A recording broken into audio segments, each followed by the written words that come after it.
ini juga cakep nih. Kayaknya nggak bakal dilepas. Sukses banget dia. Tapi cocok nggak kira-kira? Kalau cocok atau enggak ya nanti kita ngelihat. Sekarang ini kan kita nggak bisa berspekulasi karena gue selalu katakan pelatih di klub dengan pelatih di timnas tuh beda. Timnas kan nggak selalu berkumpul mereka. Waktu di klub kan berkumpul, tapi bukan berarti nggak bisa sukses.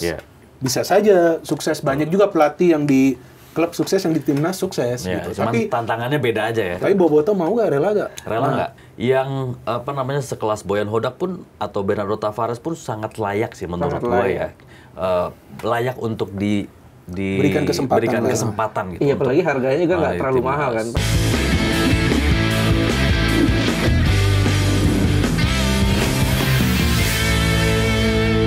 Kayak yang udah-udah. Kan kita yang masih muda lah. Ini kita ngomongin yang masih muda ya. Kalau yang dia umur-umur udah kayak Tom Hai, it's okay lah. Jordi Amat, it's okay. Cuman kalau yang masih muda-muda kayak Eliano harusnya juga jangan ke sini dulu gitu. Itu gue pernah katakan seperti itu, tapi sekarang bagus banget dia mainnya. Ada di mana-mana dia. Tuh. Berapa Eliano yang main gitu kemarin? Dibilang jelek sama siapa? Ini translator. Wah, gue gak tahu lah, itu bukan urusan gue lah. Bagus lah. Gue lihat main di timnas juga. Ini akhir-akhir itu bagus juga. Gue fair ya, bukannya gue takut atau apa. Setiap pelatih itu punya selera yang berbeda terhadap pemain, bos. Ya kan, jadi kita gak bisa ngomong Eliano jelek, Tom Hai jelek, enggak. Setiap pelatih itu ada selera yang berbeda. Gue ingin membandingkan dengan apa yang sedang terjadi di Real Madrid ya. Walaupun kita memang tidak sedang membahas sepak bola Eropa. Nggak apa-apa. Xabi Alonso masuk, ya. Kenapa dia sering mencadangkan Vini Junior, mainnya sebagai pemain pengganti. Kemarin dia tarik, mungkin selera dia berbeda. Betul. Padahal tapi menang-menang juga. Enggak, iya itu. Padahal Vinicius Junior itu star player, man. Dia pasti main, Ancelotti itu pasti mainin dia. Tapi kan dengan Xabi mungkin dia punya pemikiran yang berbeda. Betul. Jadi itu memang adalah selera pelatih, hak pelatih. Tapi nggak bisa kita langsung ngomong pemain itu jelek. Jelek dari mana, bos? Dia binaan dari Eropa, pemain bagus. Beda-beda kebutuhan, beda-beda filosofi sepak bola yang di... Selera. Jadi kalau memang ya Eliano sekarang main di sini, yang juga gue sebelumnya ngomong, aduh, kenapa masih belum main di sini? Tapi terlalu bagus nih pemain main di sini kalau menurut gue. Karena dia punya apa ya?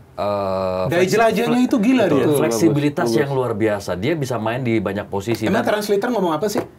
Jujur, saya nggak ada dengar apa-apa. Nggak, saya nggak dengar videonya. Kita tonton tapi lagi rame. Nggak, sumpah, gue nggak dengar, ya kan? Karena gue nggak ada habit untuk dengerin terus counter nggak ada. Tapi gue udah beberapa kali nonton Eliano main di timnas, Eliano main di Persib. Bagus. Ini fair gue katakan, memang dia pemain yang bagus. Setuju. Ya kan, dia pemain yang bagus. Tapi kembali, kalau soal pemilihan pemain di timnas itu tergantung pelatih. Betul, selera ya. Betul. Pelatih punya selera dan kebutuhan dari segi taktik dia. Dia mau pemain seperti apa untuk taktik dia. Itu yang akan dia pilih, itu yang akan dia mainkan dari awal. Ada yang dia udah siapkan rencana B untuk mainkan sebagai pemain pengganti. Jadi kalau ada yang ngomong pemain ini jelek, ya jelek dari mana? Kalau pemain ini jelek, dia nggak menjadi pemain sepak bola profesional, bos. Iya kan? Artinya gini, kalau secara individu nggak usah diragukan lagi, nggak usah dipertanyakan. Ini kan masalahnya cuman bagaimana adaptasi dengan tim, dengan strategi. Atau kadang-kadang ada gini juga, satu pemain dipegang satu pelatih biasa aja, tapi begitu dipegang pelatih yang lain, jadi keluar semua kemampuan terbaik. Atau di satu klub dia jelek, begitu pindah jadi gacor. Bisa. Ada faktor, ada banyak sekali faktor yang menentukan. Nah, sekarang kayak kalau kita lihat di beberapa klub di Eropa, banyak pemain yang sebelumnya tidak mendapatkan menit bermain, ya mereka sekarang mendapatkan menit bermain. Kenapa? Karena pelatih tahu bagaimana gue bisa keluarkan kemampuan pemain ini dengan mungkin menempatkan diri posisi yang sedikit berbeda dengan peran yang berbeda. Itu juga bisa. Kasus Eliano ini kan sebetulnya gue dengar bahwa Eliano ini kan bukan pilihannya Sintayong sebetulnya. Dia untuk dinaturalisasi. Kemudian Eliano dapat dinaturalisasi dengan Messilgers. Itu aja sama kan mereka disumpah. Betul, disumpah barengan. Ya, mungkin karena itu ya, karena bukan keinginannya pelatih dia ada di sana dan selera kan ini.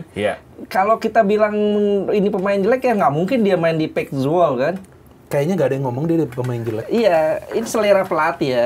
Kalau Bung Binder tadi bilang di Real Madrid, dulu juga Real Madrid pernah punya Gareth Bale ya di era Carlo Ancelotti kan starter terus tuh. Iya. Ganti Zidane dia cadangan langsung terus. Cadangan dia. Betul. Artinya kan ini bukan pemain itu jelek tapi selera pelatih. Oke. Enggak, gue jujur gak tahu apa translator. Nanti gue ngecek deh. Bukan ngomong jelek sih. Iya, dia bukan bilang ngomong jelek waktu kayaknya. lawan Bahrain, Menyesal. waktu lawan Bahrain, kita bisa kebobolan di akhir itu karena setelah masuknya Eliano. Itu kalau nggak salah gitu ya. Tapi mungkin Lokers nih teman-teman punya kayaknya lebih update. Sintayong kayaknya bukan gara-gara Eliano deh. Iya, translator bilang bahwa Sintayong menyesal memasukkan Eliano katanya.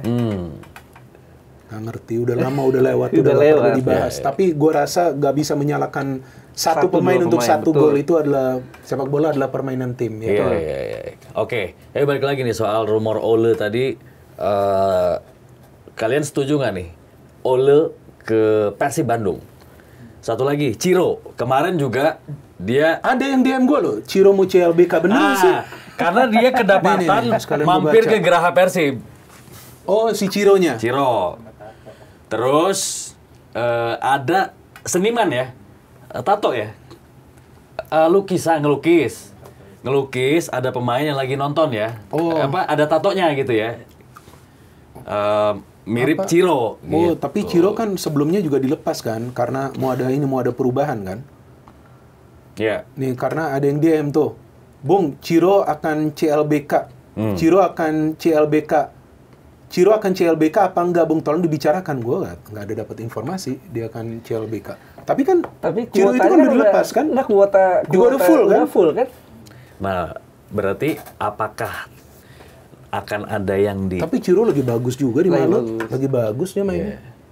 Ciro konsisten. Belum tentu juga Malut melepas dia. Betul. Kan ada kontrak. Iya. Ada apa gerangan? Kontrak harus dipertahankan dong, apa diputus. Kita tunggu aja, atau mungkin ada yang punya info atau punya harapan. Enggak, yang gue bingung kenapa ya rumor pemain itu kebanyakan ke Persib loh. Ada Joey juga katanya kemungkinan ada dengar gak Mas? Iya, Joey Pelupesi ke Persib. Putaran kedua bener gak sih kalau lolos fase grup? Iya, itu santer. Putaran 2 nanti mau didatengin gitu ya. Wow, kalau Joey masuk, gila. Itu makin ya. Jadi timnas. Dulu kan nggak ada pemain Persib dipanggil sekarang. Semua pemain timnas mainnya di Persib kebanyakan. Iya, Oke. Jangan Boyan Hodaknya jadi pelatih timnas. Kayaknya ini juga cakep nih. Kayaknya nggak bakal dilepas. Sukses banget dia. Tapi cocok nggak kira-kira? Kalau cocok atau enggak ya nanti kita ngelihat. Sekarang ini kan kita nggak bisa berspekulasi karena gue selalu katakan pelatih di klub dengan pelatih di timnas tuh beda. Timnas kan nggak selalu berkumpul mereka. Waktu di klub kan berkumpul, tapi bukan berarti nggak bisa sukses. Bisa saja sukses. Banyak juga pelatih yang di klub sukses, yang di timnas sukses. Gitu. Tapi tantangannya beda aja ya. Tapi Boboto mau nggak, rela nggak? Rela nggak? Kalau untuk timnas seharusnya rela lah ya. Iya, kalau Boyan Hodak cocok atau enggak kan kalau kita lihat ini dari kriteria ya. Kalau itu kriteria yang paling disebut-sebut orang kan untuk jadi pelatih timnas Indonesia ini harus mengenal karakter sepak bola Indonesia, kultur sepak bola Asia. Dari 2 itu masuk tuh. Masuk dia. Karena dia pernah jadi pelatih Malaysia. Di Malaysia. U19. Ya, U19.